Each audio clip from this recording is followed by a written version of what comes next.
Ladies and gentlemen, welcome to our wrestling podcast. But I'm not going to introduce you today. Today, let me introduce you to the godfather of extreme, Paul Heyman. This ain't WCW. This ain't Monday Night Raw. This ain't SmackDown. This ain't even WWE. This, my friends, is ECW. Welcome to the O.W.P. This is our wrestling podcast. This is Dave along with Jess. Hello. Hey, cuz. Yeah. Bringing you our perspective on the world of professional wrestling. No inside sources, no ties to the industry, just stories from the diehards, sharing opinions with you. And now on to our topic today. Extreme.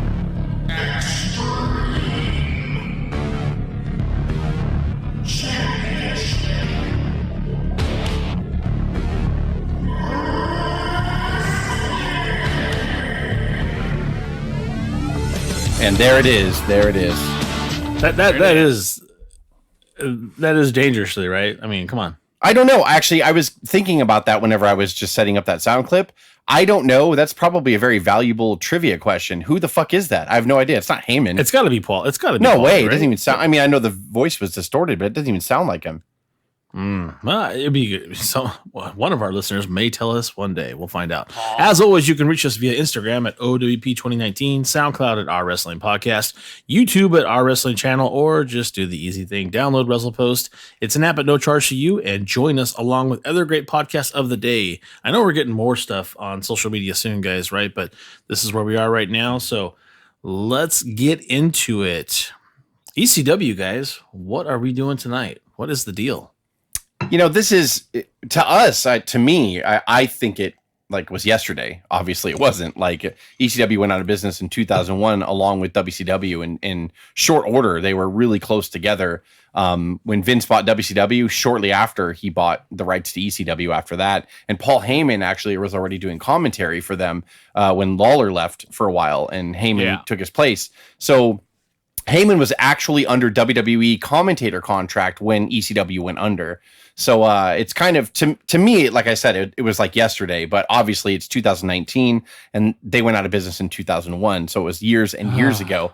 But they ended up influencing so much of what you see today and what a lot of today's wrestler does. And the word extreme became mainstream and beaten to death. You know, we got sick of it from hearing WCW and WWF, you know, used all the time. And then they had the hardcore championship, and then, you know, like now that we have extreme rules matches and all that, and like, and then the failed ECW attempt, which we'll talk about later.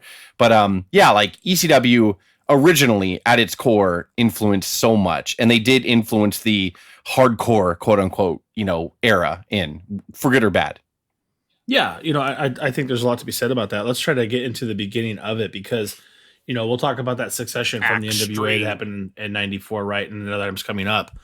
What brought about ECW? What was it that spawned ECW? What were people looking for, Jess? And cause what happened where we were just yearning for something different? I think the rockin' 80s era was so big, and Vince's attack on the territories and the collapse of the territories, that was one of the negatives. I know a lot of people will say there are many negatives to Vince kind of attacking the territories and sort of putting everyone else out of business, and, you know, ignoring the rules, breaking the lines, walking into territories, being like, I don't care. I'm not asking for your permission. I'm not under the NWA umbrella. I could give two shits. I'm walking right in with Hogan and my company, and we're going to fucking do business in your state. What are you going to do? And that was kind of, you know, it was good and bad. It's awesome to talk about because fucking Vince with his big old dick just swinging around and knocking walls down, literally and figuratively. And it was just kind of, you know, when you look at it, though, it was bad at the time for the wrestling industry, because once what goes up must come down. And even though Vince was like a bulldozer and put everybody else out of business, or force so-and-so to sell to so-and-so, and then sell to so-and-so, and then sell to so-and-so, which all that went on in like the late 80s and early 90s, and kind of created this just destruction with WWE standing. Now WWE starts to falter in like 91, 92, 93. They dramatically change. You know, what was young and fresh in the rockin' 80s, those guys were getting quote unquote old, and they were getting worn out, and their characters were falling flat with people. And so it was hard. So now you have like, whereas before, if one particular big territory kind of started to fade out a little bit, there was a bunch of other territories that you could either try to find them on television, or you could go and drive to the next city or next territory and watch the wrestling. And it just kind of all took care of itself. But here now you have Vince standing all alone, basically, with WCW in number 2, but they were number 2 in money only, because everybody knows the struggles they were having in the early 90s. And so it was kind of odd, because the wrestling fan got sick and tired of these cartoon characters and these Quang the Ninjas and the Trash Truck Men and, all this. Vince just kind of kept that cartoon 80s vibe. He never changed. So in the early 90s, like 92, 93, people were just getting sick of this shit. And so that was pretty much that opening. That's kind of like what we see now. And you can argue, and I don't want to argue right now about whether AEW is doing a good job of it or not, but now there's an opening today. We're living through that opening of people being sick of that shit from WWE and them wanting something different. That's why New Japan's American influence is greater now. That's why, Ring of Honor did flare up years ago. Now they're sucking, but they're just. Well, this is a better comparison, I think, to what we're seeing now, right? Everybody wants to try to compare AEW to WCW, and it's not the same. This is actually more comparative to ECW, even though the opportunity on ECW is cooperating with WWE quite a bit. Yes, no, and that's a very good point. I know you're going to get into that too, but like that is a very good point, because Paul Heyman's no dummy, and neither was Vince, to be honest. Like Vince was not capable, as we'll talk about, of kind of, again, he just kind of was clinging to what he knew, making these cartoon characters. All right, pal. It's about families, pal. Until it wasn't. It, like overnight, it wasn't. People were just like, nope, done with this shit. So, we talk about kind of the inception, right? Doesn't this kind of start, Jess, where, WCW basically does drop NWA at a period of time, and then ECW kind of picks that up, but then eventually 94. They succeed as well, right? In 94. Yeah, it was like, after Crockett after Crockett sold their share to Turner and it became WCW, they had no use for the NWA anymore. So the NWA kind of was just sort of like, they had a falling out with WCW in 91 and they just went away for a bit. They wanted to come back after Crockett. He had a no-compete clause in his contract, basically. So when he sold his share of the territories, the Crockett promotions, to Turner, it was in the contract that you can't go and work with another promotion, or you can't start your own promotion, or you can't do anything other than work with us if you choose to, for like 4 or 5 years. A basic no-compete clause. But I think he had a contract with WCW at the time, and he was in and out of WCW working with them behind the scenes, even after he sold his Crockett shares to them. But then he eventually went away because he knew his no-compete clause was coming up, or ending, I should say. It was ending. So he was able to, he saw the rubble, like I just talked about. And I think he was like, okay, there's got to be a piece of the pie, right? Vince is strong. And, the wrestling era is changing. The world's changing. The fan is changing. However, I can't touch WCW and WWF because they're just too big as far as WCW with the monetary backing and Vince just being Vince and doing what he did. He had a stranglehold on the American wrestling market. So he was like, well, I'm going to try to revitalize the NWA, and I'm going to try to, there was this promotion called Eastern Championship Wrestling. And so he wanted to join with Todd Gordon, who was the owner and creator of Eastern Championship Wrestling. And he wanted to partner with him and be like, hey, I'll kind of put the NWA on you, so you'll have the NWA champion and tag team champions or whatever. And then any other little indie promotions that have kind of tried to rise from the ashes of the late 80s and early 90s, we'll put them under the NWA umbrella. We'll kind of try to create the territory system again. Well, that went bad really fucking quick, but that is how it started, to answer your question. Yeah. And basically, I think within a few years, are starting to realize that the NWA, I think there's a quote that says, the National Wrestling Alliance was old school when old school wasn't hip anymore. Heyman says we wanted to set our mark. We wanted to break away from the pack. We wanted to let the world know that we weren't just some independent promotion. He was trying to make it more real, more what he wanted it to be, which was Extreme. That was coming down the road. But I think there's a really good segue here that we should talk about, very briefly, I guess. But what they were trying to do is, have Shane Douglas, against Tuchel Scorpio in a tournament finals. That was August 30th of 94. And they wanted him to throw down that championship as like an act of defiance. And they were going to move forward with the ECW brand. That's really where it all started. That kicked it off. I remember reading about that in magazines because I got Pro Wrestling Illustrated. And I remember reading, that and showing the picture of Shane Douglas throwing the belt down. What spawned all that too was Hot Stuff Eddie Gilbert, who was known for being part of the NWA before that. And he was a young booker. He was dating Missy Hyatt for a while, huh? They might have even been married. But Hot Stuff was always like this. I think behind the scenes, he had some demons and everything. He died way too early. But he was pretty creative. A lot of people liked Hot Stuff. He worked really well with others and not so well with other people. So he decided to team with Todd Gordon when Todd Gordon was trying to do this whole thing with Eastern Championship Wrestling and bring the NWA back. Shortly after, Paul Heyman got fired from WCW. So Gordon brought him in to be like head of creative. Hot Stuff ended up kind of either leaving or getting fired. Just some weird falling out happened there. And unfortunately, that was kind of the story of Hot Stuff.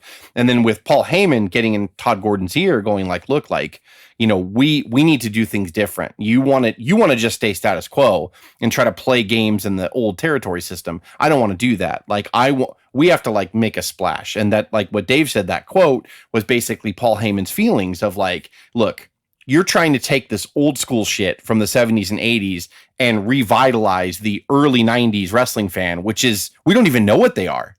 But we do know that they don't like WCW and WWF and their cartoon bullshit. And so that's what Paul Heyman came up with, was just like, we want to so him and Gordon, they were working with the NWA. And the whole thing was, they had this tournament and Scorpio was facing Douglas in the finals, the winner to become the new NWA ECW champion. That was the whole thing, to kick it off. Well, behind the scenes, Gordon and Heyman were like making that plan, like Dave just talked about, like, hey, you know what? We got to break away from this old school shit. It's not hip anymore. So, they brought Shane Douglas in and they're like, listen, we want you to fucking throw that belt down.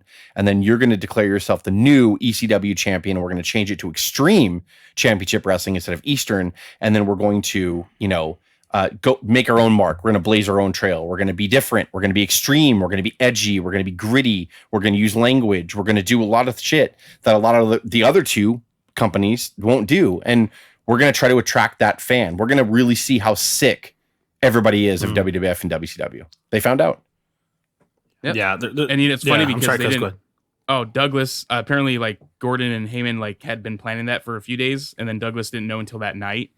And then Douglas even tells a story that he said his dad had died like the year before. His dad was a World War II vet. And he was telling Douglas, what separates, the scientists and the warriors and the pro athletes of the world from everyone else? They all took risks. So he said when he paused before he says, I don't know if you remember that, Jess, where he says, "This is it, Dad." That's where he was kind of actually thinking, should I do this? Should I say this right here, right now? And then he's all, this is for you, Dad. Like that's what him taking that risk, taking those words of encouragement from his dad. Yeah, and I can't remember how he led into it. He did this whole cool thing too about like, I look at this belt and he was looking at the NWA title and I think of the flares, which Douglas was very vocal about not liking Flair. And he said the real Nature Boys too. yeah. And he's like, and the steamboats and the funks and all this stuff or whatever. And he was like, God, it's beautiful. And I'm paraphrasing. I don't remember what he said. And I think he just threw it on the ground and said, that doesn't mean shit or that doesn't mean crap anymore. And that's when he was like, this title, the ECW title. And again, I'm paraphrasing. I don't remember the actual speech. I'm sure we will put a clip in where he pretty much just said, from now on, we're Extreme Championship Wrestling. And this is the real heavyweight title. And that shit's old. It doesn't cut it anymore. And we're not referencing that. And that, obviously, they had a pretty hardcore split from NWA at that point. Wait a second. Of Gary Von Erich. Of the fat man himself, Dusty Rhodes. This is it tonight, Dad. God, that's beautiful.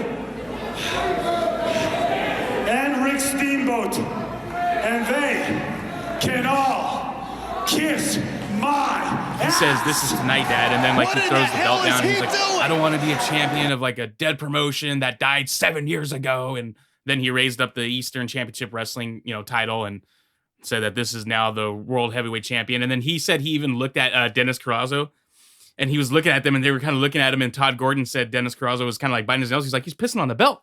And Todd Gordon's like, no, he's not. Just watch. It's part of the angle. He's like, no, he's pissing on the belt. He's like, no, he's not. Check it out. And it was legit when Dennis Carrazzo said, despite, what Shane Douglas has said that, he's the Eastern Championship Wrestling, he is the NWA champion. Yeah, that's right. That was all legit. It was so awkward. Legit.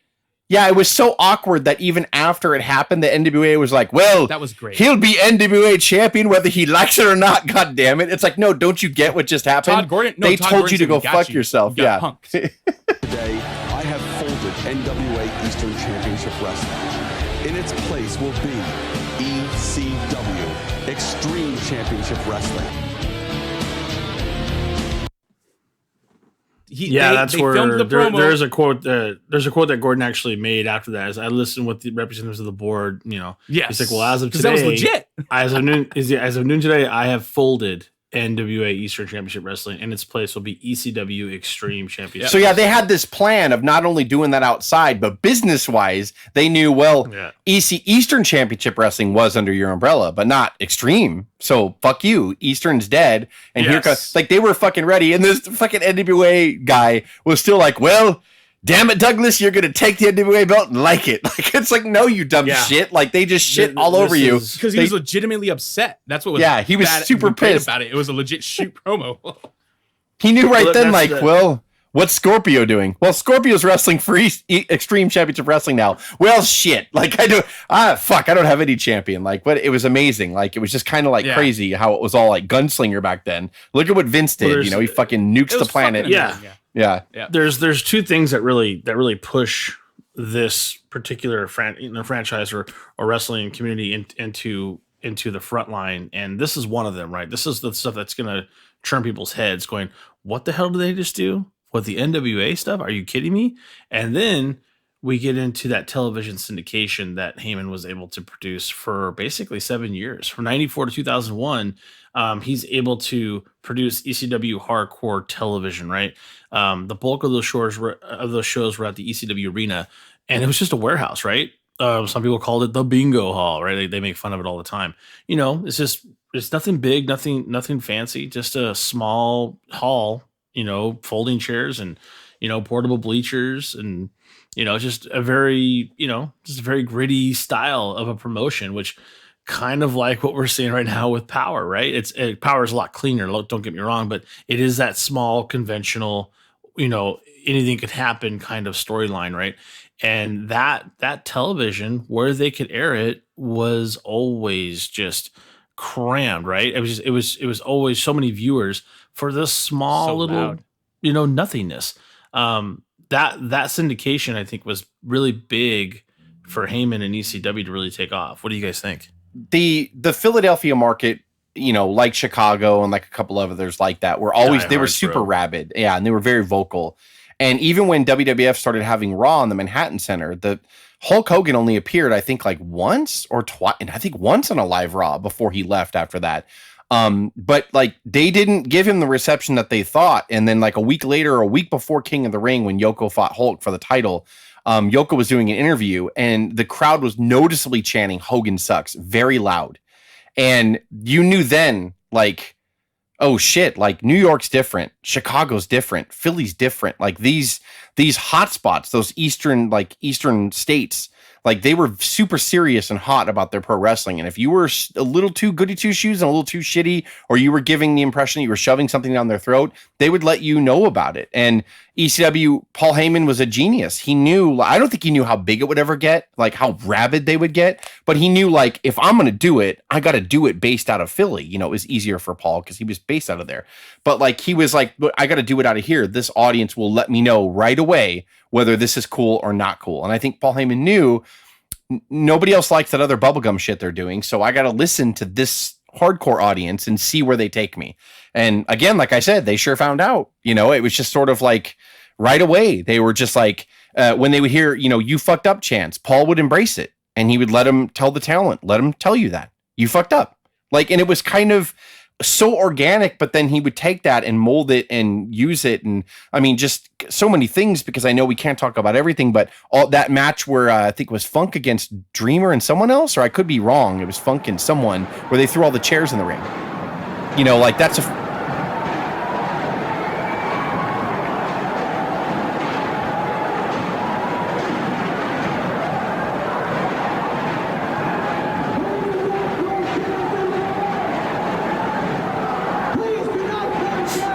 yeah, that's a Funk staple. and Mick Foley. Yeah, there you go. Yeah, Funk and Foley. It was like a famous thing, and And I know I don't know when you're going to come in with some of this, Dave, but yeah, like that TV was like super famous. I will be honest, I had that massive satellite dish that I've talked about in past episodes. So I got East Coast channels. And so I was able to watch ECW. And I will admit, from like 94, 95, and 96, I didn't get it. To me, it was too gritty for me. I was spoiled. I grew up on the WWF and WCW, and mainly WWF. Big lights, full stadiums, clean. Bright lights. Everything was, spelled out for you. And, I didn't know that I was getting sick of WCW and WWF, but I was. But when I first watched ECW, I'm not going to lie and say I was some fan, because, all those fans that will tell you how passionate they are about being involved in ECW, you really felt like you were involved in the family, especially when you went live. But if you supported them, even if you were able to watch them from a different state, you were like part of like this like family, like this not cult, because it wasn't like a cult. It kind of was though. Like it was like a weird cult, like fuck the rest of wrestling. If you guys are fucking softies, we're not. This is what we want, god damn it. And we want the simulation of violence, and we want this and we want that. And Hangman was like the Charles Manson. He was like the ringleader. And it was just you followed it. I didn't really start getting into them until like 97, 98, 99, when I realized how much talent WWF and WWE in the middle of the Monday Night Wars were draining from them. Then of course they were on pay-per-view at that time, WCW was, and I was able to get them a little easier. Later on, we'll talk about they went to TNN, and I was able to watch them then. And so, like, yeah, it was just kind of, I will admit, first off, I'm not even going to try to claim that fame, right?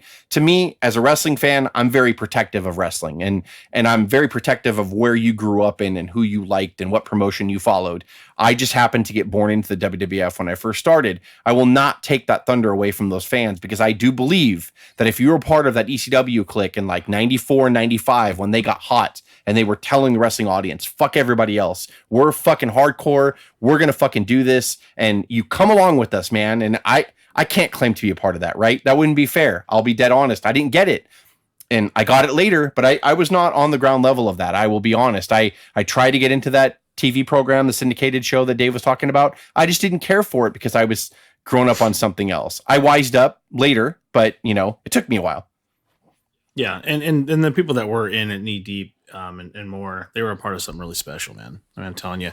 I mean, I kind of compare it. I know it's not the same thing. I think ECW is on another plane, but when we were a part of PWG for many events, Jess, where you went and you literally paid $20 and you sat in a folded chair and you probably got some wrestling sweat on you. You were that close to it, and you were literally in bingo halls. You were in Elks Lodges. It probably seated 200 people, but I'm telling you, we saw 3 or 4 people, at least that I remember, come out and become major wrestlers on the scene.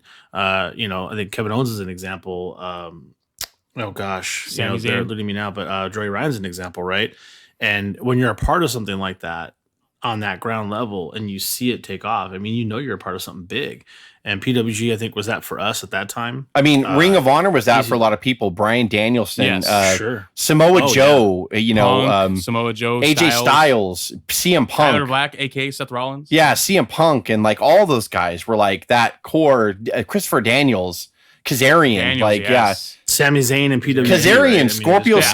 Scorpio Sky, like, Scott Lost, Human Tornado. They were all like just this. I miss that guy. They were all like this groundswell of later, like the mid 2000s, late 2000s. Yeah, they were the second. Yeah, swell of like bullshit. That. So yeah. And this was the 94 to 2000. Production's great, right? Production's great, and having people on Jay Leno or David Letterman's great. Yeah, and, that's all great and everything. But wrestling at its core is sitting on a steel chair and letting 2 people tell you, or 4 people, or whatever, if it's a 6-man tag team, whatever, tell you a story. That is pro wrestling. That's what I liked. Even though I first got hooked on this massive production monster, the WWF, I still always enjoyed that when I would go to live shows. That now they try to even make live show have lights, and they do bring a big screen when they go to live shows, not as big as a Titantron on Raw, but you know what I mean. Like they try to do it up a little bit more. I mean, when I went to house shows, Dave, you went to a couple with me and stuff, and I can't remember if you did,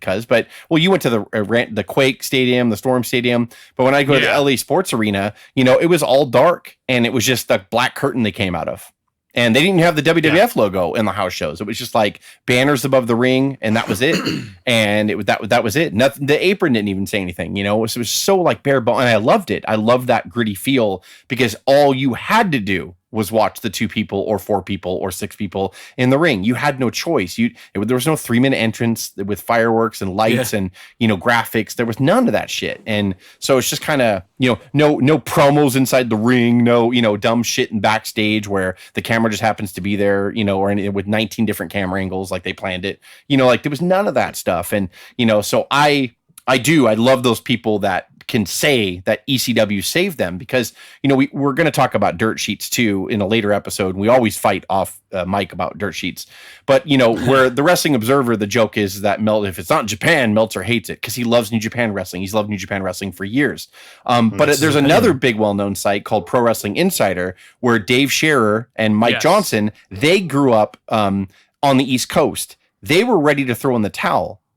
And then this little promotion called ECW came along, and Mike Johnson has said on more than one occasion, if it hadn't been for ECW, I would have stopped watching pro wrestling altogether. And I'm dead serious. PWI wouldn't have existed at this point. Yeah, I was sick of the bubblegum shit. I was tired of it. It was a phase I went through as a young kid, and I outgrew it. I was done. And then this promotion came along, and it was Extreme, and it was this, and it saved them. And now they're running their own wrestling site, which, you know, is second to Wrestling Observer, but it's up there. You know, they're well known, and like they would have left. PWI has been around for a while. I mean, they were a part of like another big wrestling dirt sheet too, and they started their own. They started PWI like 10 or 15 years ago. But like they both have said, if it had not been for ECW, we would have been gone. We would not be watching wrestling anymore. Yeah, I think that's saying something. And what's even more interesting about this, and I know you want to get to matches, I'm just trying to get to the interesting little nuances that people probably know now, but they didn't know then, and that's what made it so special. Paul Heyman does a lot of cross promotion without you knowing that there's going to be a cross promotion. He uses cross promotion to create, you know, controversy. Some examples, right? When we're looking at, you know, in I think it was 96. Well, even real quick before that, the famous one, sure. King of the Ring 1995, the one where King Mabel won. Widely regarded as one of WWF's worst pay-per-views ever, was known because it was in Philly, and people were so pissed with the fucking product that WWE was putting out in the ring that they loudly started chanting ECW, ECW several times. Climbing, it's 568 pounds. Listen to this. Here we go, Mabel charging them on. And some ECW wrestlers were all in the crowd as well. Of course, Vince allowed it, but nobody knew back then because they came. He didn't even know who they were, man. Yeah, Paul Heyman was always smart. Even back then in 94, 95, he was talking with Vince. You know, it was more public when Smoky Mountain was working with Vince. You know, that's always been talked about. You know, but but a lot of people up until, you know, when they appeared on Raw in 97, which I know we'll talk about ECW, then obviously it was the cat was kind of out of the bag. But back here in like 95, 96, that organic moment in King of the Ring 95, when people started chanting ECW and the camera would accidentally catch a glimpse of an ECW star, that was all by design. Vince didn't know how to deal with that crowd, but he knew, I have to let Paul Heyman in. I mean, what's it going to hurt? And I think that was the point. Yeah, and I think Heyman knew that he would need that extra. He needed that extra to keep going and to sustain. So if you can't beat him, join him. He was never interested in competing with WWE or WWF at that time, right? So in September of '96, that's where actually you see some involvement with the Sandman, Tommy Dreamer, Paul Heyman, Taz. They're all in the front row now. And Sandman even interferes with a match with Savio Vega and Bradshaw, that strap match. He throws a beer on Savio Vega. Yes. And they wanted to once again, and that's where people go, holy shit, what's going on? Or they had their old talent. They wanted to find new talent and wanted to give some of these guys a chance. And I believe Bruce put it together. But you know, that was the thing where Paul was in on it from the start and was fostering the idea. And if you're going to do it, that's all planned. But when you see it, you're like, that's fucking genius, right? Those are the kind of things that you're like, okay, what else could they possibly do? I don't know, but I'm going to keep watching. And I think it's probably, I think to Justice's point, this is one of the smartest things Vince did at that time. Is like, well, what could it hurt? I might as well give it a shot. And obviously it paid off in dividends on both sides because you didn't know where ECW was going to come. They were extreme. They might stop by somewhere else. You know, who knows? Well, and WCW was, even before the NWO formed, Bischoff was putting pressure on him by getting Hulk and Macho Man and competing on a national level. And, you know, then they started bringing the cruiserweights in, stealing from ECW. WCW did. So I think at that point, Paul Heyman knew, well, if I'm going to get robbed by a company, WCW, that is not in bed with me, then I need to go to the other company quickly to kind of get some exposure on his side and get one of them on my side. And that's when it just became convenient for him to go to Vince and WWF. You know, and for the record, so many people, even today, even a particular promotion that starts with an A, ends with a W today, will go out of their way to say, we're going to be an alternative to the WWF or WWE or whatever they were called at the time. And can I say, every other promotion that I've seen has been full of shit when they have said that. And they've just used that as a tagline to try to get people to watch them. ECW and Paul Heyman were the only company that I can honestly say were dead serious about being an alternative. They were not interested in competing with Vince on a production level or a star level. He knew that I'm only going to get a piece of the pie if I do that. However, if I make my own pie, even if it's noticeably smaller than Vince's national footprint, if I can make my hardcore pie, it'll grow. It'll grow. It will never be as big as the other two. He wasn't trying for that. He was the only guy that legitimately wanted I want to be an actual alternative because I think what you do sucks. So I don't ever want to get to your level. Even if I get big, I don't ever want to be what you are because you suck. I'll use your money. I'll use your TV time if you want to let me. 100%. But we are extreme and we are different and we are an alternative. And that's, God damn it, that's what we're going to live and die on. He's the only guy that has done it. Everybody else has said it or tried to use it as fancy language. Everybody else. WCW did that shit for a while. Oh, we're just going to be an alternative. No, you're not. You're going to eventually try to copy him because that's all you know how to do. Because it is too tempting. I understand that fruit. You want to pick it. It's ripe. Let's get it. Yes. But don't. Paul Heyman was the only guy that said, like, fuck it. I want my own audience. I don't want yours. You suck. You suck. That's why I don't work for you guys anymore because you suck. You never listen to me anyway. So I'm going to make my own shit.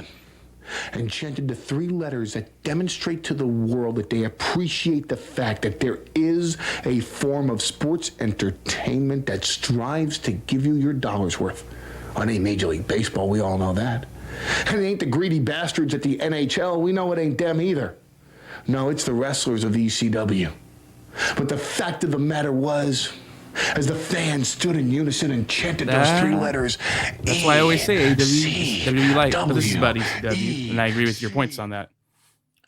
Yeah, you're never going to compete. It is literally trying to punch a mountain into sand, and you're like, good luck with that. So, but Dave, can you do like a brief mention on some of the names that probably a lot of people forgot that have actually wrestled in ECW a little bit before this Raw time? You know, when they were cross promoting with Raw, guys like King Kong Bundy, fucking Animal, fucking Road Warrior Animal. Yeah. The Steiner brothers. The Steiner brothers, of course. Foley. Mr. Hughes, all these names that wrestled, you know, one-off appearances or maybe a few appearances here. Just notable names that probably people don't remember. But it's just fucking funny to look back and Foley in 94 and 95. Austin. Of course. Yeah. Foley, Austin. Yeah. Austin. What? Austin, the greatest of all time. Yeah. That's where, we've made that. Well, and Cuz said something before. That's where he developed himself. Yeah, but before we started this episode, Cuz actually said, you know, I hope this episode goes well because I really want to open the door because you talk about WWE mainly and then WCW secondary, but I would love to talk more about ECW and like, you know, do a legacy of, you know, so-and-so from ECW. And, you know, there's so much meat on the bone, to quote Conrad Thompson, on that. And I think it's totally true. I think that we're trying to cover just the essence and what ECW meant right now. We are going to get way more detailed in the future about matches and feuds, and you can just talk about or second chances. I mean, they were the land of the second chances, man. Like, you know, Shane Douglas, you know, was in the early 90s and the late 80s, dynamic dudes, and then went to WWF and floundered as just good guy Shane Douglas in 91, and then went back to WCW and was tag partners with Steamboat and was again good old face Shane Douglas. And, you know, he goes to ECW and cuts his hair short And Paul's like, yeah, he has him throw the belt down. And then he's like, what else do you got to say? Well, he's all, I hate that piece of shit Ric Flair. Well, tell us why, for real, on the microphone, why you hate him. Because I think Flair's a liar. I think he's a smoozer and a piece of shit. Well, go out and tell the people. And he did. And that was what the genius of Paul Heyman. He's like, why are Vince mowed down walls when he mowed down all the territories. Why are we adhering to walls? Knock that fucking wall down. Why do you hate Ric Flair? Well, I when I was young, I went up to him in the locker room and I told him what I thought of him, how great he was, and he's my favorite wrestler and all that stuff. And I really wanted him, and I really wanted to believe that he nurtured young people, but he didn't. At one time, Shane Douglas, this is a side tangent, but I'm probably going to get it wrong, but I think I'll get the gist of it right. He went back and Flair was just yesing him to death. Oh yeah, kid, keep your nose down, do what you're doing right now. And I think Flair was Booker at the time. And Douglas was like, yeah, let me know what you think of my crossbody. I want to use a crossbody off the top rope for my finisher. So like a couple times, like he would use it and Flair would be like, oh, spot on, kid, spot on. And then one time he went up to Flair before a show and he said, hey, really, I've really perfected it. I want you to watch my crossbody off the top rope tonight, and I want you to really give me feedback, because he felt that Flair was kind of being dishonest. And so he went out there and purposely did not do the crossbody off the top rope. And he went back and he's like, Flair, what'd you think of my crossbody off the top rope? Oh, spot on, kid. It was awesome. I saw it and I was like, that guy's got it. And he said after that point, he was like, you're a piece of shit liar. I hate you. And like, you're everything that's wrong with this industry. You're holding people down by lying to them. Young people will come to you and look for you to guidance. And you're a booker. So you have that responsibility, and fuck you if you don't. And so he started resenting. Then he started watching Flair closer with a different lens, with a different pair of glasses on. Then he started watching the other higher ups, like that would just stifle young people and old guys that didn't know they were old and should get out of the way. Ears open, pay attention. So the guy that I was paying attention to was him, because that was the guy that I had hoped to be like one day. And when I see him pulling his penis out in a bar full of kids, running up and down a hallway like some fraternity boy at 46 years old, the world heavyweight champion that represents a company. I felt, even as a kid then, I didn't know what the hell I was doing one way or the other. I knew I didn't want anybody looking at him doing those type of idiotic, absurd, obscene things, looking at me and thinking, well, he's a wrestler. What you're saying is Shane Douglas smartened up, because that shit happens all the time. Right? Yep. And he got this outlet, this ECW promotion, and this Paul Heyman and Todd Gordon wised up and said, we'll let you knock down those walls. Why are we adhering to these walls and these rules? Let's do it. So he was able to go out there and be like, Flair's a piece of shit. I believe he actually said those words on the mic. Flair's a piece of shit. I hate him. And like, it was like, what the fuck? Like when you would hear Shane Douglas's promos, you're like, who is watching this guy? He's just saying this stuff. Like, but it was all Paul Heyman. Yeah. I'll never deny that's how Shane felt. I mean, that's obviously what happened, but you have to understand that Flair went through that same shit. Of course. It's a vicious circle for sure. Of course. I wasn't trying to bash Flair there, but it's okay. You're not going to apologize after I say this, but I got to do this. I mean, can you imagine Hogan going to ECW and wrapping his beer can penis in barbed wire and dropping it off the fucking top of the ladder with a penis drop on his opponent down below? That would have changed. That would have changed wrestling. That would have changed wrestling. But we got to interject a Hogan beer can penis fucking joke or comment on here somewhere. Why? So I just decided to do Why? it there. Well, just because. Dave's legitly like, he's not even mad at you. He's like, it hurts, but I'm gonna drop it anyway. This was really fucking good. He's mad. Like he's obviously hurt. He's disappointed in you, cuz he's not mad. I am disappointed. I'm very disappointed right now. Because it was like a very sad, like, why, God? Like, why would you do that? It's like when my kid, when I tell him fucking 10 times not to fucking turn on the light switch, and he fucking turns on the light switch, like, motherfucker, I just fucking. And then you're so beaten down by that, you're done spanking them or putting them in timeout. You're just to the point where you look at them. I look at them and I'm almost teared up, and I'm like, why? Why do you do what I tell you not to do? But constantly? I promise, why? It'll be the only one. It'll be the only one. Carry on. I don't fucking believe you. Okay, next episode. So yeah, so let's push into it, because there are some other controversies, there's rivalries, and there's declines. But while we're into it, why don't we talk about the matches that you have seen either during, in real time, or, or you watch them later and you go, holy shit, that was fire. What are some matches, cuz that you really think of when you think of ECW? I actually saw it. Jess, you got Barely Legal at your house, right? I believe. Yes. Yeah. Yes. So, and that was the one with Terry Funk versus Sandman and Steve Corino, and then there was a triple threat match, and then he won, and then beat Raven for the ECW title. Am I correct on that? I think so. There was a weird. I could be wrong on that. I think that's how it happened because I know they played it out over like a couple different shows. Yeah, there's that, and then of course you and I were talking about this before Dave came on with us. There's Heatwave '98 where they did cross promotion with FMW. FMW, fucking great. I have video VHS of them. Ordered online, fucking great stuff on there too. If you're into hardcore stuff, and sorry, I was wrong. It was actually Terry Funk, Sandman, and Stevie Richards. But the main event yeah. I totally forgot about Stevie Richards. That's another one, by the way. Holy crap, great match. But on the Heatwave '98 with the cross promotion of FMW, it was RVD and Sabu versus the late great Hayabusa, and everyone knows from WWE Hakushi. Yeah, great match. Go back and watch those two matches. The triple threat match. Those ones were always big to me, but I was telling Cuz too. I was watching their first ever pay-per-view, and I didn't get that live, but I saw it later somehow. I think I bought it on VHS or tape traded it. I can't remember how I got it. And this guy won a match on there and then started cutting a promo afterwards, and he was pissed off because he was I'm pissed off. And again, it's been verified, and he's talked about it in his documentary that Paul Heyman gave him permission. What are you mad about? Well, I'm fucking mad that you didn't think of me first when you did this pay-per-view, that you didn't even put me on the card. And he's like, well, you ended up being on the card. You know, he's like, you're a substitute. Someone got injured, but you're on the card. And he was like, no, fuck, I'm mad about it. He's like, okay, well, when you win the match, I'm going to book you to win the match. And then when you're done, I want you to cut the promo and tell everyone how pissed off you are that I didn't put you on the fucking card.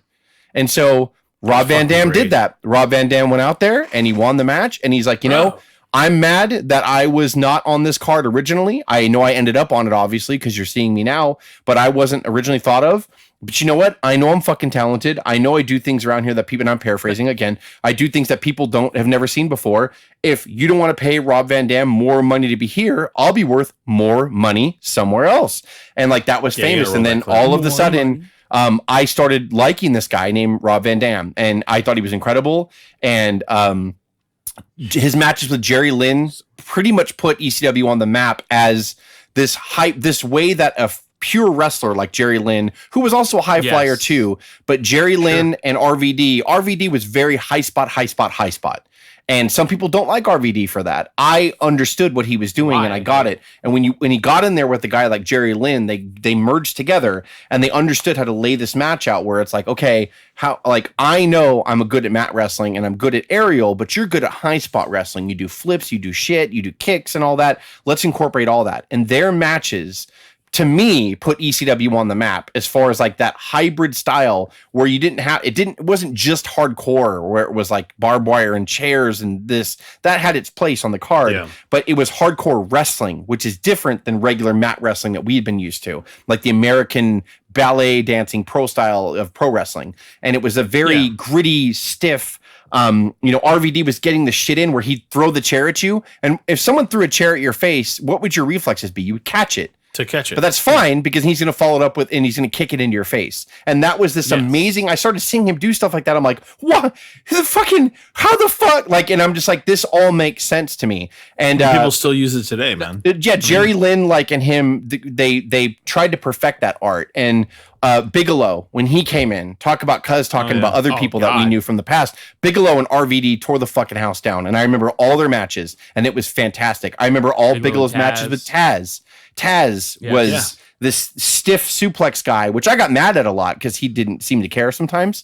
So I'm sure he was more careful than I realized he was. But again, he looked dangerous. This is all Brock Lesnar, right? And then let's talk about the guy who, besides The Undertaker, might have the best wrestling entrance in the history of pro wrestling, and that's the Sandman. Like, dude, the greatest. Besides The Undertaker, I mean, who's his better? And I would say that Sandman is more organic. You know, like it was fucking, he drank beer really before Austin kind of did it. And yeah, he came down to Enter Sandman, which we'll talk about too. What also made ECW so great was they were so small and not a lot of people watched them in the sense on a national level. They would use actual rock songs or rap songs to, so Sandman came down to Enter Sandman and the whole fucking arena would be drinking with him. He would come through the crowd, stand up in the balcony, fucking ram beers on his head, bleed before the match even started. But Sandman is a terrible pro wrestler. Make no mistake about it. Super unsafe, everything about him. But his entrance and that character is, to me, second only to The Undertaker. I mean it. And that's high praise, but give me another entrance that was organic. Would you say that Sandman with talent coming to the ring versus talent in the ring is equal to the Warrior? Just saying. I mean, well, Warrior was a better pro wrestler. I mean, the Warrior had his own, he had his own unique entrance, and it was, definitely unique in its own energy. But the match was basically over with Warrior when. Well, Sandman would limp along 15, 20 minutes because he would get hit with fucking chairs and shit, and he would really almost die. And I don't know what kind of an art form that is, but oh well. But I mean, it's like he was a terrible pro wrestler as far as pro wrestling is concerned, but he just didn't give a shit. And that all made Paul Heyman's point was just like, you guys are my misfits. You're what they don't want. Just like Sabu. Yeah, you don't give a shit. Sabu is another one. Yeah, Sabu's another one. I know we're going off on a tangent, but Dave, you did open the floor. No, we were talking about famous people in matches from ECW. So I was going to say, cuz what about Mike Awesome and fucking Masato Tanaka? God damn it. Those matches. Jesus Christ. Yeah, you guys got to check them out. I was going to say, too, that promo, that RVD promo was actually from Barely Legal. It was after he beat Lance Storm. And dang, Jess, I thought you got that live right on. I thought you got that on your. I could have sworn you got it on your satellite dish because I came over and you had everyone over and you guys were watching it. And I remember that's one of the things that stuck out in my mind was that RVD fucking promo. I got there right like in the middle of that match because like Chris Candido and I forgot who else they fought in the beginning. Chris Candido and his tag team partner fought I think the Eliminators, but that RVD promo that was from the first pay-per-view and that was Barely Legal, and that's that shit, man. That's the same pay-per-view of the Terry Funk, Sandman, and Steve Corino match. God, you talked about the Eliminators. Jesus, we didn't even talk about Rey Mysterio Jr., Eddie Guerrero, Chris Benoit, Chris Jericho, Lance Storm, Justin Incredible. What I'm saying. There's so much that came through there, guys. Some people want to consider ECW a blip on the radar. It's way more than that. I mean, it was a small, low-budget company that influenced the big budget fucking companies and force them to change and force them to look at other wrestlers. Well, to move this episode along, let's go, to the Monday Night Wars. When the Monday Night Wars got hot and heavy, and both promotions were like 97, 98 style, where like they were both on this level and they were punching the shit out of each other. They did, like you talk about the fucking Dudley Boys. You talk about all these other guys that Paul Heyman groomed up, and WCW was stealing people straight up from them. But yet WWE was like, look, we want the Dudley Boys, right? But we're going to give you this much money. We're going to sign the Dudley Boys to a WWF contract, but we're going to give you money for that. So there was like an annual income that WWF was pumping into ECW to keep it going because they were taking talent, but.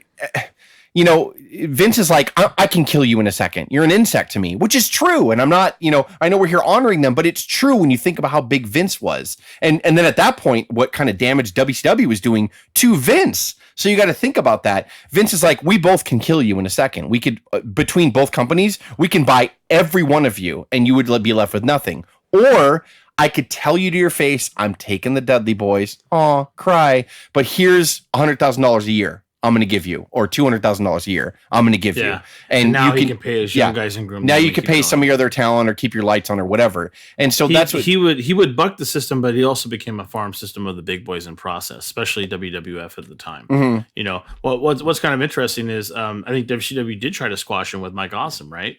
I mean, Mike Awesome was, again, both companies were robbing him, but Vince at least was compensating him. So Paul Heyman, Cuz and I were talking about how amazing he was to make stars out of nobody. Mike Awesome comes along and he makes Mike Awesome this next big badass motherfucker.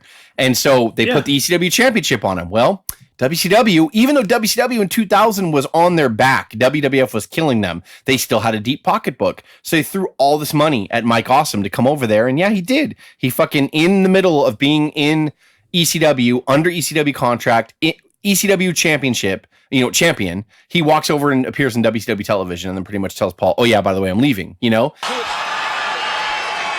that is Mike Awesome. He's the heavyweight champion of ECW. The last time we saw him, he had that belt. What's he doing here? Doesn't he have some kind of title defense? He's got a lot of nerve just walking on this program. Mike Awesome, the ECW World Heavyweight Champion, just wiped out Kevin Nash. Which is totally fucked up, but yeah, I know we're jumping ahead, but we do need to wrap this up sooner than later. But yeah, like this all progressed, No, you know, right where like we need to be. unfortunately it was this thing where Paul had to get in bed with the devil because the other devil, Eric Bischoff, was just, you know, not even fucking him in the ass, excuse me to be graphic, and not even trying to yeah, kill not it. even Just trying not to even kill it. saying please or thank you or lubing anything. Just but Vince at least was, you know, going, look, I'm gonna fuck you in the ass, but I'm gonna ease in, you know, I'm gonna ease it in first, and you know, we'll use lube, we'll be friendly, we'll talk afterwards, we'll talk about our day, you know, like at least he'll do that. At least Paul Heyman's like, well, that's not as bad, you know, like at least this devil's looking me in the eye and telling me what he's gonna do to me. Whereas Bischoff's just like, I'm not stealing it from you. Oh, by the way, 4 people aren't going to show up anyway. And they're now WCW wrestlers. But anyway, like, you know, that's just what was happening. So yeah, unfortunately it did. We're going to get, like I said, what Cuz said earlier, this will thankfully open the door to where we can start talking about some of the great matches Yes. and characters in ECW and feuds. But yeah, it started happening Separate quick episodes, from like hell yeah. 97 on. From like 97 on, it just all started happening fast because the Monday Night Wars heated up quickly. All of a sudden, wrestling was mainstream again in the United States. And then ECW was like, holy shit, man. Like they were too small to keep up with that growth. I think ultimately that was what the bad thing was, you know? Yeah, they didn't have the mind share of a nation or world audience, right? But they were doing great things, and these big boys would see that and take them. Some of them knowingly, some of them non-knowingly. And Mike Awesome's a big part of that. According to Lance Storm, he said that Awesome wasn't going to sign a contract until Heyman paid him in overdue wages, which probably is true because there's been several ECW wrestlers that said that they weren't paid for some time and they had a lot of issues. So, you know, they kind of come to a compromise where Awesome comes back and he drops it to Taz in 2000. Who was under WWE contract at the time. It was the first. It was the first and only time ever that a WWF contracted wrestler wrestled a WCW contracted wrestler for the ECW championship. Yeah. There it is, the transmission, the cut to Hajime. He tapped, Mike Awesome tap.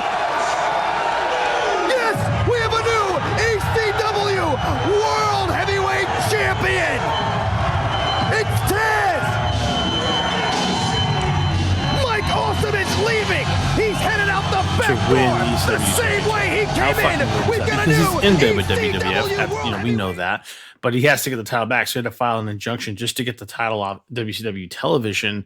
And still, well, they acknowledge him as champion, but they eventually got him to drop it to Taz. Oh, which- that's just, Raven. That's just Heyman. Raven. We didn't even talk about WWE Raven. WCW right there. Oh, Raven. Yeah, that's a whole Fucking nother- Raven. that's a I'm whole sorry, it other just one. came to me. I know we're not talking about There's so much. I know there's so much, but that's kind Tommy of where it Dreamer comes and in. Raven. This is where everything kind of, you know, comes Well, to. what a bright spot almost was in '99, they get on the TNN network, which would later become Spike TV. And Yes. yes, for a while, Vince did I leave. love where you know where we're going, Jess. Thank you. Yeah, so I much. mean, That's perfect. Vince knew, you know, ironically, you know, unfortunately, TNN used ECW as a sampling. Obviously, they were going to get WCW because they were firmly with TNT and Thunder on TBS. And so they wanted to get a piece of the pie because wrestling was national, and the Monday Night Wars were making headlines and they were setting cable records. So let me get this ECW brand, which is really the only other, I'm not saying it wouldn't have been third place anyway, but it was the only other US brand they could get. From the beginning, unfortunately, TNN was just beating the shit out of Paul Heyman and trying to restrict him and all that. And by the way, this is when they graduated from the ECW arena to the Hammerstein Ballroom, which they would have the ECW one night stands when WWE owned them in the Hammerstein Ballroom to pay tribute. Yeah. So this And now it should be noted, Jess, that this was TNN's highest rated show when it came on, with despite any advertising, no budget. yeah, and unfortunately, Everybody the tuned thing in. is the very devil that you were looking in the eye because he was kind of, hey, I'll take your talent, but I'll give you money. Unfortunately, was also making a big move, you know, to leave USA because he wasn't happy with how big wrestling was getting and how big their ratings were. Vince was oftenly approaching USA before their deal was up, going, you know, when our deal's up in a year or 2 years or whatever it was, you're going to pay me big fucking money. And USA's like, I'm not really. Like, no, we'll talk about it. We're gonna stay where we are. We're gonna plateau. And Vince is like, no, fuck you. So he started talking to TNN when ECW was on that television. So they were brutal. ECW never stood a chance at that time. And then ironically, they were testing waters for WWE. Yes. And ironically, later, when ECW folded or whatever, they left WWF, left USA, and went on TNN. And then TNN turned into Spike TV right after that, and started a whole new push with wrestling as their main thing or whatever. And then they set Spike TV records and all that. And so it's like, unfortunately, even the best thing to ever happen to ECW, which was get a network to give you money to put your television on their air, was all just kind of like we're just using you for a while. Anyway. Well, and at the end of the day, Jess, Heyman said it too, that if you have a network that's going to back you, you're in pretty good shape. When he said I couldn't find it, basically, we all know that it was canceled in October 2000 because Raw's moving over. He said the inability to land another national television deal was really their demise, because he would have needed that television money to continue to develop and pay wrestlers on the way up. And there was nobody else. But the thing that's so funny about what you just said, I find it fascinating that Vince actually had to leave USA and eventually come back to them just to get the money that he deserves. I'm not trying to say Vince deserves more money or, oh, he's not rich enough. What I'm saying is like what he produced and what he developed, and also because of WCW and the amount of fans and ratings, because it's wrestling, these fucking networks just think they can do whatever the fuck they want. A lot of niche products. It's the one thing, just where they don't look at ratings. They go, it's wrestling. I don't care about the ratings. It's fucking wrestling and it's horse shit. And I just, it blows me away that they think that way, and they lose a major contributor to ratings because they can't respect the product. For as good or bad as what you want to say about Vince, good things or bad things, sure. A lot of people that own a company that kind of is like a niche, like a little corner of the market product, and they end up making millions of dollars, right? A lot of them are being content with being quiet. Vince never was. Vince, it's funny how he distances himself from pro wrestling. He hates that term. Now I guess they're allowed to kind of use it more. But for the longest time, it was sports entertainment. We're entertainers. We make movies, pal. It was the whole thing. But he can lie all he wants to. But always deep down inside, he was always pissed. You will fucking respect me. With this pro wrestling product, I've made billions of dollars, and you motherfuckers will bow to me and acknowledge that I make that much money and that I influence America, the fabricana of America. Like, Hulk Hogan's a fucking national name. Stone Cold is a national name. The Rock is a megastar, a national name. You will fucking bow down and pay respect to me, especially when they were in the Monday Night Wars and they were setting records. You could say anything negative about Vince that you want, and you might be true. But there's one thing that he's always done. You will fucking respect this product because we fucking because you motherfucker, you, the one that's downing us, you probably buy tickets for our show, you motherfucker. And he's always been like that, Vince has. I know I saw you at my show, motherfucker. I know I comped you and your family, bitch. Like, Vince has always been like that, like towards people. So for as good or bad as you want to say about Vince, he's always, and as much as the hardcore fans will say, fuck you, Vince, you don't respect wrestling, he does. That's not true. He does. And he's always fought for it. And I still have my issues with Vince and the way he does stuff. However, but yeah, he's always been like, it's sports entertainment, but you motherfuckers are going to acknowledge that pro wrestling is beating your ass or is sucking in millions. Hey, cuz. What's up, bud? Did you feel the scene of Casino coming in where De Niro's just yelling at everybody in the fucking courtroom right there? At least acknowledge you went to the dinner. Yeah. At least give me that. At least give me that. At least give me that, you I mean, the parallels and then the guy real quick was like, fucking wise guys trying to run casinos in Vegas and they don't get any respect. And then the guy really quick was like, yes, I was at your hotel. Oh, thank you for that. Like when he goes, at least you give me that. At least give me that. Yeah, I don't know how I ended up defending Vince on an ECW show, but I mean, like, it all stemmed from it. Unfortunately, ECW fell victim. And Paul Heyman's right. A lot of people were like, oh, he was bouncing checks. But listen, for a year and a half, he was on a network that was actually paying him money. when you get on a network, right, that's going to pay you money to air your program on there, you change your business model. So you start depending on that income, right? So it's like Vince is giving him a little bit of money, but TNN now is giving him substantial money to be on there. And then, but on his, their whole plan though was like, you're my stepchild. You're not going to stay here longer. So then they cut the cord on him. And yeah, he fell further down than even when he was struggling to get to TNN.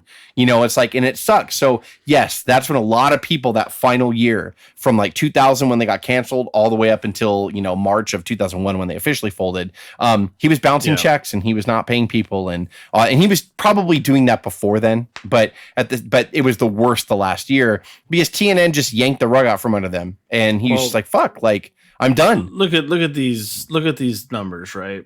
The company was listed having assets totaling 1.4 million. We'll just round up, right? 860,000 in accounts receivable owed the company in demand by, you know, network pay-per-views, video games, other items. The balance of the assets were a videotape library of 500,000, a 1998 Ford truck of 19,500 for some reason, and the remaining inventory of merchandise was $4. This is fantastic stuff. I mean, we thought that. I mean, the liabilities that they owed were $8,881,000. The wrestlers and talent that were listed, the amounts owed ranging from $2 for Sabu. Sabu was only owed $2, apparently. Let me say on a simple level right now, he was definitely robbing Peter to pay Paul. For years up till then. So Steve Corino, hundreds, in some cases thousands of dollars. The highest amounts owed were talents to Rob Van Dam, $150,000. Shane Douglas was owed $145,000. Tommy Dreamer was owed $100,000. Joey Styles just over $50,000. Rhino was $50,000. Some others were just underneath that. So, and those assets were purchased by WWE, obviously, to go into the massive library that we all pay for. And you bitches that want to pay and drop and get it free every month, fuck you, because you're assholes. Honestly, the ECW fucking library alone is worth $10 a month. Just saying. Could you? It is. I agree. It's just like so obvious because like to say it, but people don't realize it. Like just pay your $10, you cheap. Yeah. Can I just say, just alone, forget WCW and forget ECW. Just every pay-per-view they've ever done is that not worth $10 alone? I'm telling you, it's worth the price. I'm not trying to pull off Vince a little bit here, but I got to pull him off a little bit because it's a fantastic library between those three brands and stuff that's even in between there. There's so much stuff, so much content that you can just go back and watch anytime. And ECW is all in there because they bought it. It's for everyone that wants to chant ECW and act like they're a fan at like, you know, Raw or SmackDown or whatever. You don't know. I don't know. I wasn't a part of it. I admitted that I wasn't part of the big meat of it. Exactly. You know? All we're trying to do is give it its due. You guys eventually did, and you I bet a lot of the people that chant it now, they just do it because they kind of know who Paul Heyman is, and they kind of know that he was. But the style. Think about that now. Before we can end it, before we get crazy here, like before we end it, but I mean, like, think about. You talk about like Vince created the Hell in the Cell. WWF created Hell in the Cell, right? And Hell in the Cell is used over and over again now. This and Vince created a camera shot when he had XFL, and so the NFL bought that camera shot or that camera technology or whatever. Think about like the organic stuff that ECW planted and still lives to this day. The 3-letter chant. I was actually thinking about AEW. You know, that's all ECW. That's all that. ROH. Anything effing whatever is ECF&W. Anything like that. You fucked up. ECW. That was all ECW. Yeah. The first fucked up chants were ECW. Like everything was like you sold out ECW. Like all of it. Oh like my gosh, yeah. All of it. All of these organic nuggets that we were left with. That is all from him that people still do in 2019. It's kind of amazing. Like how brightly they burned and then quickly they got snuffed out because they were in between two giants that were defining an industry again, you know, for the first time since the Rockin' era. Like, it's crazy to me that like this third place company that was a distant third had so much influence on the culture of wrestling fans. The way they chant. Think about that. The way they chant. How fucking nuts is that? NXT That's crazy. Like, to it, honestly. I know a lot of people probably make this correlation that are really diehard wrestling fans or wrestling observers, historians, whatever.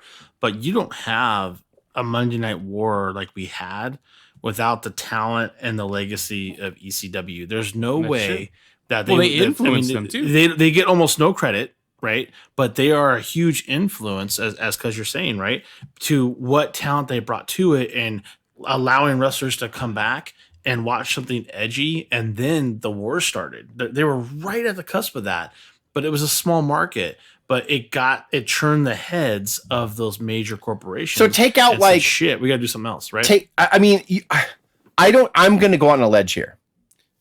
I don't know what the NWO would have been if the ECW wasn't such a reality-based promotion that they were able to steal edgy stuff from. Now, I know Bischoff got the idea from a Japan angle. He took like certain aspects of Japan angle, like an invasion angle, but the real names, the grittiness, the black and white, the reality-based shit, I don't know if you don't get that inspiration if ECW wasn't around. Like, they did influence them. They did. Whether Bischoff wants to admit it or not, they did.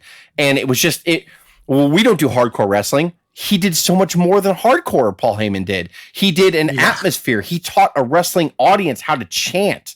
Like, basically, don't get me wrong, they created it. I know Paul Heyman will be the first to say they did it, the audience, and we just nurtured the Paul flame. Heyman is the last pioneer of great promos that were organic. And if ECW wasn't a thing, Dave just said the key word. They were right on the cusp. They were there smoldering before the wars really took off.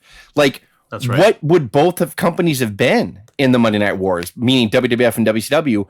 They were ripping off ECW constantly. Russo was known for loving ECW style of product, and Russo was known for going to management going, well, I want the Dudleys, and I want this person, and I want that person. They're that good. And like, so, I mean, they influenced, whether people want to admit it or not. Like, ECW was copied by both promotions, whether both promotions making a hardcore title or like just them stealing the talent or whatever, like, or a style of match. And then they call a hardcore rules match or whatever they want to call it. That was ECW. ECW never called any of their matches, the following contest is a hardcore match. They never did that. It was just Sandman's fighting whatever. And oh, look, there's fucking tables and barbed wires and fire. Like, there was not, you know what I mean? Like, there wasn't they never called their matches hardcore matches ever. No. Like, ever.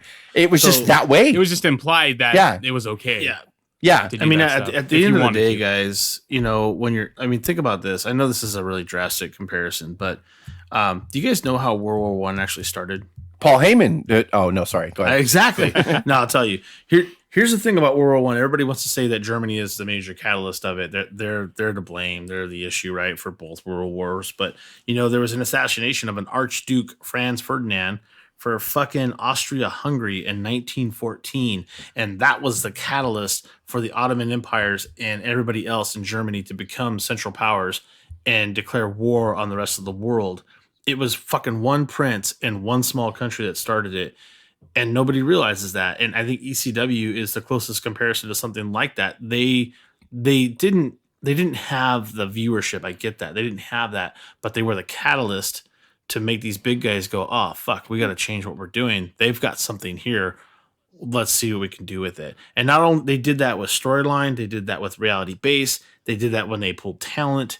I don't think people understand how important ECW was to the catalyzation of the Monday Night Wars. That is huge. And I don't think anybody can really argue it in hindsight. There's no way you can see that. Well, if you're fans like us, you notice that. Like I said earlier, small budget company, small fucking production company, influenced big budget, big production pro wrestling two companies. major giants. And can Dave, right after I'm gonna have to insist I steal the last word here, and then you can end it. Can I just say that No. You know, there's a lot of other wrestling podcasts out here that fans do. You know, you have I mean, God, it's gotta be hundreds and hundreds of thousands.